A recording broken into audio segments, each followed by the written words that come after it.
Ang topic natin for this video ay tungkol sa gouty arthritis or mas kilala sa tawag na gout.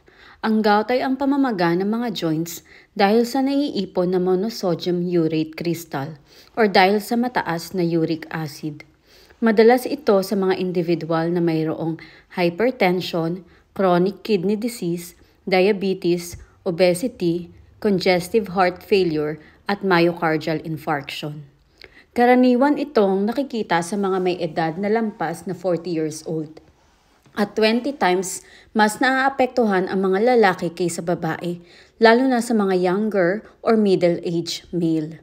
Ang pinakadahilan kung bakit nagkakaroon ng gout ay dahil sa mataas na level ng uric acid, na madalas na nakukuha sa mga pagkain ng seafood, meat, lalo na ang mga red meat gaya ng baka.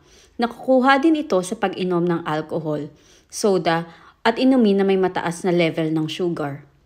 Ang mga senyales ng pagkakaroon ng gout ay ang mga sumusunod: pamamaga, pamumula ng joint sa paa, hirap sa paggalaw ng bahagi ng paa na namamaga, masakit kapag nilalakad o binibigyan ng bigat ang paang namamaga. Madalas itong umaatake sa pagtulog at maaaring maapektuhan ang isa or mas madami pang joints. Ang pinaka-commonly affected na joint ay ang hinlalaki sa paa. Pwede ring maapektuhan ang ankle, knee at iba pang joints sa mga daliri ng paa. Ang sakit at pamamaga ay kadalasang tumatagal ng 7 to 10 days. Mahalagang magpakonsulta sa doktor kung kayo ay nakakaranas ng ganitong sintomas.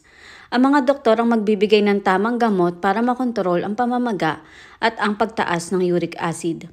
Maaaring maglagay ng cold compress sa bahagi ng katawan ng namamaga. Mahalaga ding umiwas sa mga gawain na nagbibigay ng pressure sa joint gaya ng matagal na pagtayo at mahabang paglalakad. Isa sa mahalagang gawin ay ang pagbabago ng lifestyle. Umiwas sa pagkain at inumin na maaaring mag-cause ng gout. Kapag nabawasan na ang pamamaga, may mga ilang exercise na pwedeng gawin para maibalik ang mobility ng joints at maiwasan ang paninigas nito.